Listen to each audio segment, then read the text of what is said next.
성도 여러분, 밤새나니 주무셨습니까? 또 새날이 밝았습니다. 함께 찬양드리며 하나님 예배자로 나가겠습니다. 540장 예전 찬사 219장입니다. 540장 예전 찬사 219장 찬양드리겠습니다.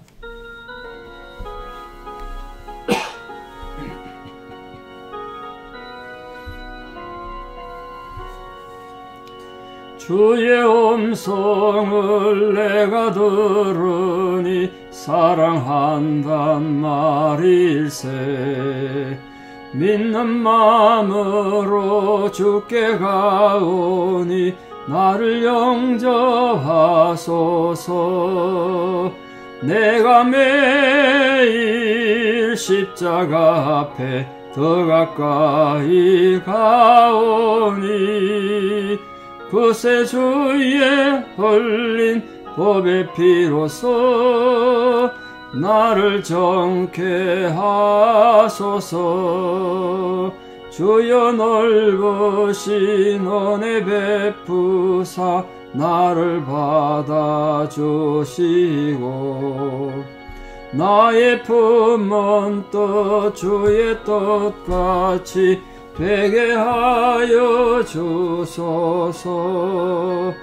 내가 매일 십자가 앞에 더 가까이 가오니 구세주의 흘린 법의 피로써 나를 정케 하소서.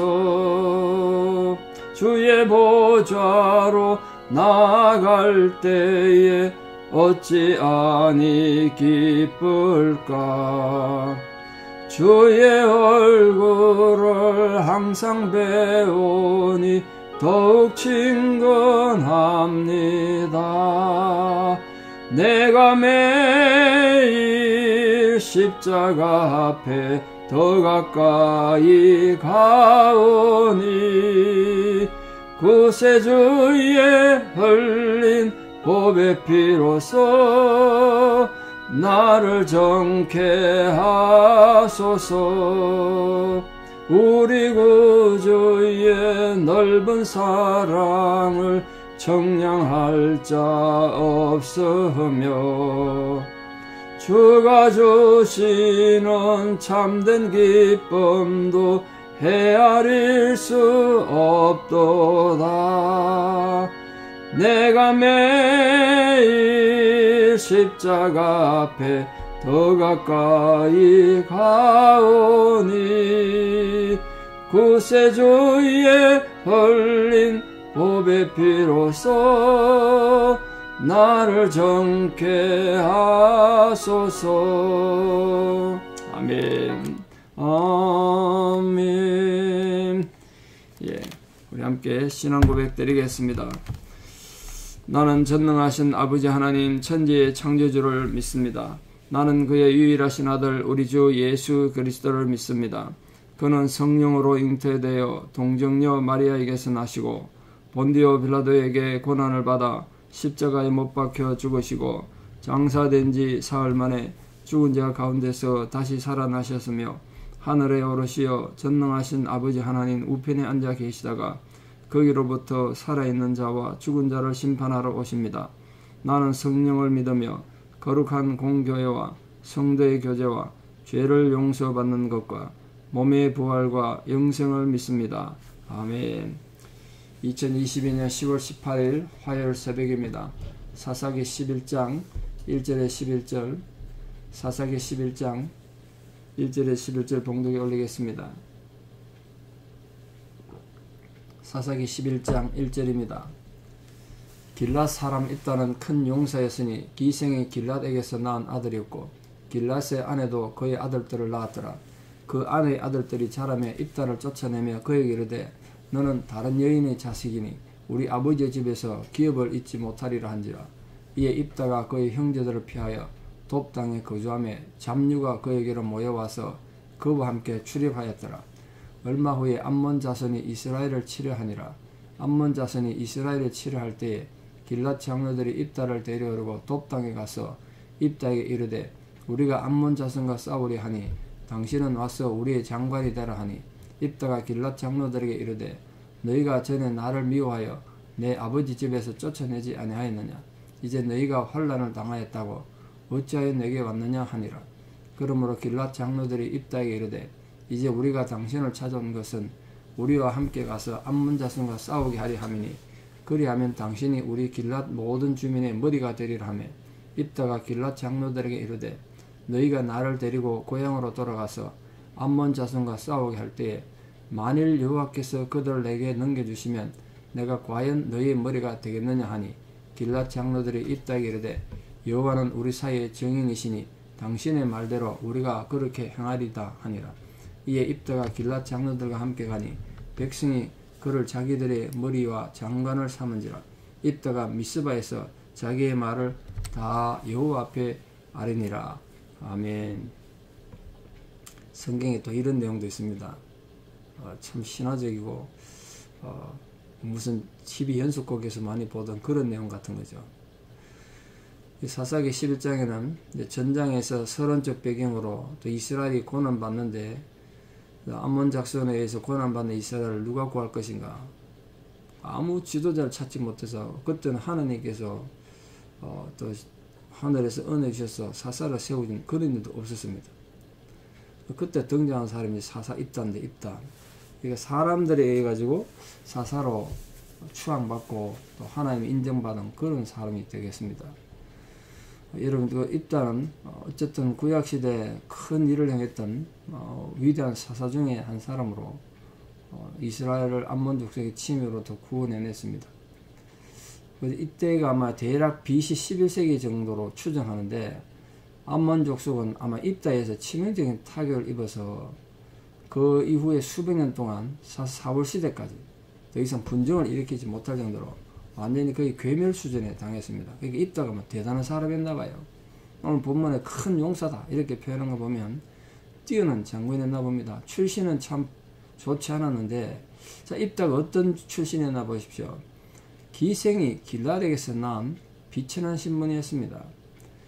그리고 이복 형제들에게 구박을 받아가지고 결국 돕당에 이 돕당이 결코 좋은 땅이 아니거든요. 성경에 보면 항상 이스라엘을 괴롭히는 땅 그런 땅인데 그 땅으로 도망가는 거 보면 정말 사는 게 힘들었나 봐요.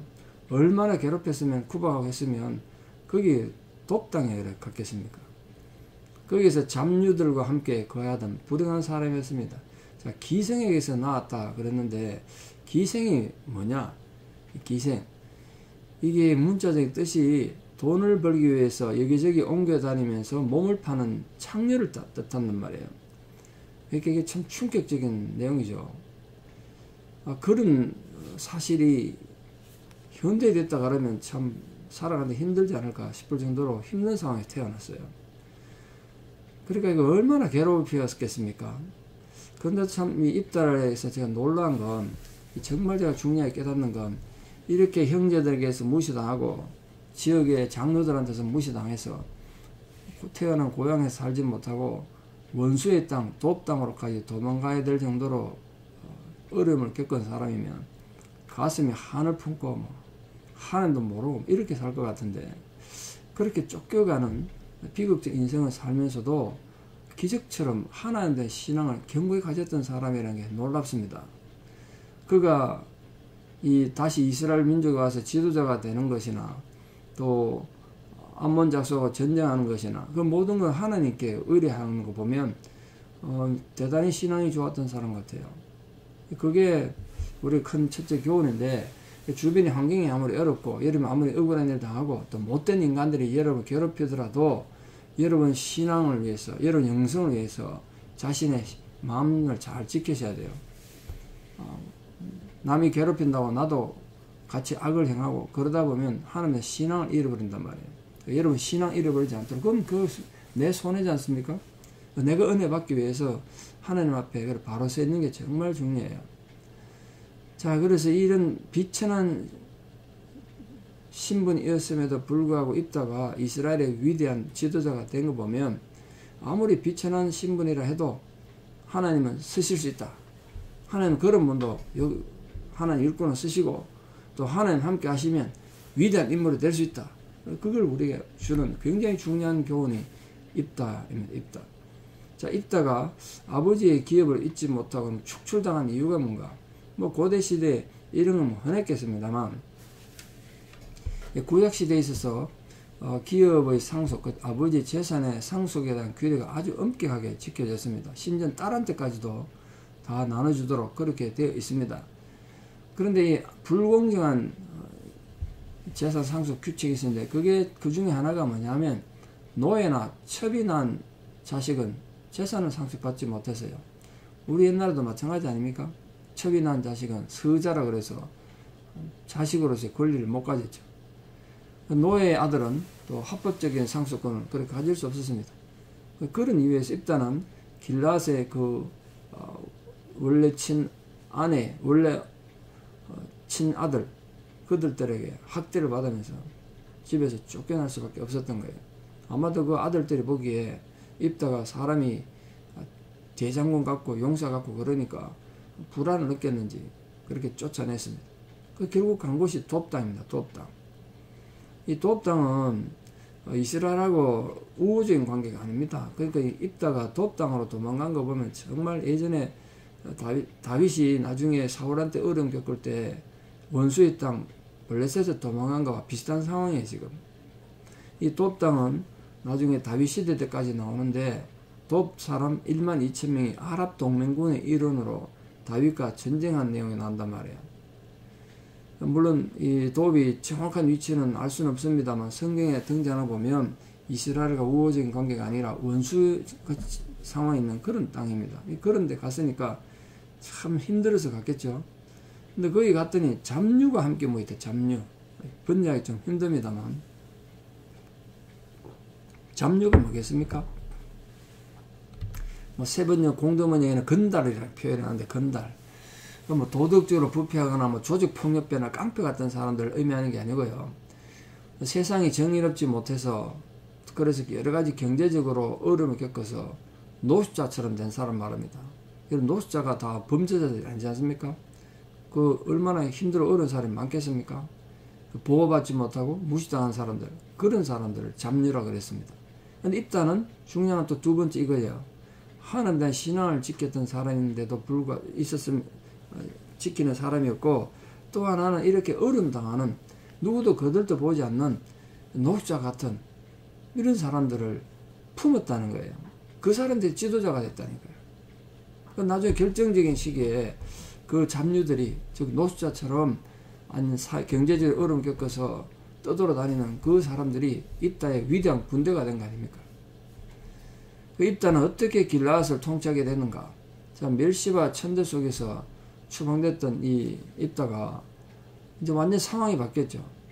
이 사람을 쫓아냈던 길앗 장로들에 의해서 지도자가 되려고 간청을 받게 됐습니다. 이게 인생 역전 아니겠습니까? 이 원수 갚는 건 이런 겁니다, 여러분. 내가 무슨 악을 행해가지고 보복하지 않아도 원수들에 의해서 내가 인정받는 순간, 그게 우리가 진짜 성공하는 거 아니겠습니까? 결국은 길앗 통치자로 입다가 취임하게 되는데, 정말 물론 그 뒤에는 하나님의 놀라운 섭리가 있었겠죠. 그런 억울하고 무시당하는 상황에서도 입다가 하나님에 대한 신앙을 버리지 않고 하나님 경외하는 믿음을 가졌더니 하나님께서 그를 들어 쓰신 거겠죠. 장로들이 입다를 길앗의 지도자로 이렇게 요청한 걸 보면서 우리가 뭘 느끼냐면, 입다 오늘 말을 추정해서 보면 형제들만 입다를 미워해서 몰아낸 게 아닌 것 같고, 이 장로들이 함께 합세한 거예요. 그 형제들 편을 든 거죠. 그래서 입다가 그 가정에서 쫓겨났을 뿐 아니라, 뭐 그 가정에 쫓겨나도 다른 집에 가서 머슴을 사든지 살 수 있을 텐데, 이 장로들이 함께 합세하는 바람에 고향에서 살지 못하고 나라 자체에서 쫓겨난 그런 어려움을 당했단 말이에요. 그때 추방시켰던 장본인들인데, 장로들이. 그 당시에 이 시족 사회인데, 그 종족들 사회에서 추방당하는 건 정말 가혹한 행벌입니다. 보호를 받지 못하니까요. 이 추방당한 사람은 어떤 권리도 못 받고 보호도 못 받고 의식주 또 생명의 기본권에 대한 보장이 없었기 때문에 지역사회에서 추방당한다는 거 죽는 거와 마찬가지입니다. 입다를 이렇게 가혹하게 대우했던 길앗 장로들이 자기들이 힘들어지니까 얼마나 힘들었으면 체면 불구하고 입다를 찾아서 이렇게 도와달라고 사정사정이 있겠습니까? 그 한편으로 인간 역전의 위대한 인간의 승리이기도 합니다만 이 장로들 모습 보면 참 인간이 이렇게 간사합니다. 인간의 마음이라는 게 조석지배네요. 그러나 하나님께서는 이런 인간의 간사한 마음까지도 이용하셔서 입다를 큰 인물로 쓰셨습니다. 장로들의 요청에 대해서 입다가 어떻게 대답했는가가 참 중요한데요. 그는 장로들이 자신을 추방하는 일에 동조했기 때문에 이 사람이 어떤 사람도 알지 않습니까? 함부로 믿을 사람이 못 된다. 그걸 알았어요. 그래서 암문 자신을 이기는 일에 대해서도 내가 하겠다 뭐 이런 거 한 것이 아니고 이렇게 표현했습니다. 만일 여호와께서 그들을 내게 붙이시면, 만약 하느님께서 이 전쟁을 이기게 하시면 이긴다는 거예요. 이 표현은 정말 입다가 큰 용사였음에도 불구하고 자기 힘이나 재능이나 능력을 내세워서 승리할 수 있다 이렇게 장담한 게 아니라 하나님이 도와주시면 승리할 수 있다, 이런 겸손하고도 참된 믿음을 가진 거예요. 아마 이 입다 이런 겸손하고 하나님에 대한 자세 때문에 하나님께서 그를 크게 들어쓰신 게 아닌가. 이 자세가 바로 우리 모든 성도들이 갖춰야 될 자세 아니겠습니까? 그래서 또 미스바에서 모였는데 여기 미스바가 성경에 여러 군데 나온다 그랬습니다. 이 길랏 지방의 미스바를 가리킵니다. 이 길랏 지방의 미스바는 길랏 라못과 동일한 지역으로 여기고 있습니다. 참고해 주시면 좋겠고, 근데 여호와 앞에서 모든 걸 행했다. 여호와 앞에. 그 여호와 앞에라는 게 뭐냐? 이 여호와 앞에란 말은 구약 성경에 여러 번 등장하는 표현인데 상징적으로 쓰인 말입니다. 여호와 앞에. 임하고 대임, 하나님 앞에 법궤나 회막이나 또 하나님 앞에 제사드린 제단이나 여기 지금 하나님이 임재해 계신다는 걸 상징할 때 그때 여호와 앞에 이렇게 표현해요. 이걸 뭐 법궤가 있는 장소로 말할 수 있고 회막으로 말할 수도 있죠. 여기 법궤와 회막이 당시에는 실로에 있었기 때문에 먼 거리에 있었기 때문에 법궤는 회막에는 이런 것보다는 미스바란 지역에 있는 지방의 성소랄까요? 지방에 제사 드리는 곳, 하나님 앞에란 말을 쓸 수 있는 하나님 임재를 느끼는 그런 곳, 거기서 지금 이 위대한 역사를 이제 시작하는 그런 입장을 말하고 있습니다. 그래서 미스바에서 입다가 자기 말을 다 여호와 앞에 아랬다. 이 말은 보이지 않는 하나님 앞에 말씀드렸다는 것보다도 입다의 모든 지역 사람들, 미스바 지역 모든 사람들이 하나님 지금 이곳에 임하는구나, 이걸 다 느낄 수 있도록 그렇게 행동했다는 거예요.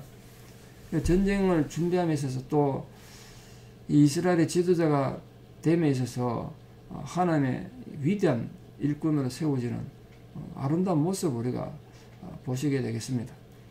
하나님 함께 하시면 이길 수 있다는 것. 그리고 아무리 우리가 억울한 일을 당해도 내 신앙과 내 마음은 내가 잘 지켜서 하나님 앞에 올바르게 살아야 때가 됐을 때 하나님께서 우리를 들어서신다는 것. 그리고 아무리 우리에게 좋은 기회가 와도 그걸 하나님 앞에 물어보고 또 이게 정말 하나님 뜻인가 잘 살펴보고 선택함으로써 우리 모든 성도들도 힘들고 어려운 상황에서 하나님 앞에 귀하게 들어서이는 이 시대의 입다들 다 되시기를 진심으로 축원합니다. 기도드리겠습니다. 아버지 하나님의 크신 은혜와 사랑을 진실로 감사드립니다.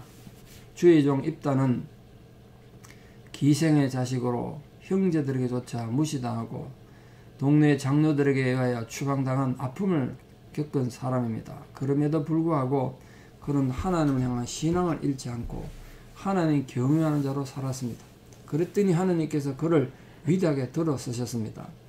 오늘도 우리가 이 입다의 자세, 입다의 신앙의 모습, 또 입다의 삶의 자세를 보고 신앙인 어떻게 살아야 되는지를 깊이 깨닫고 우리들이 아무리 억울한 일을 당하고 힘든 상황을 만나도 분노로 세상을 살지 않고 억울함으로 세상을 살지 않고 보복하려는 마음으로 살지 않고 하나님이 함께 하시면 하나님 앞에 살아가는 우리들 되게 도와주시옵소서. 그래서 때가 됐을 때 하나님께서 우리를 연약하고 부족해도 하나님의 위대한 도구로 들어 사용하시는 놀라운 은혜가 우리 모든 성도님들에게 있게 하여 주시옵소서. 그래서 지금 특별히 어려움당하고 고난당한 자들에게 이 입다가 위로가 되고 삶의 목표가 되고 신앙의 방향이 될 수 있도록 은혜에 은혜를 더하여 주시옵소서. 이제는 우리 주 예수 그리스도의 은혜와 하나님 아버지의 만극하신 사랑과 성령님의 위로 교통 역사하심이 진실로 하나님 앞에 겸손하고 올바르게 살아서 하나님의 위대한 일꾼으로 쓰임받기를 소망하는 사랑하는 성도님들의 신앙의 고백 위에 또 지금 특별히 그런 어려운 가운데 있지만 입다처럼 믿음을 지키고 양심을 지키며 살기를 결단하는 사랑하는 성도님들의 힘겨운 상황 위에 또 우리 사랑하는 모든 자녀들 삶 위에 이제부터 영원토록 함께 하시옵기를 간절히 축원하옵나이다. 아멘. 성도 여러분, 오늘 하루도 믿음으로 승리하시고 또 내일 또 뵙겠습니다. 감사합니다.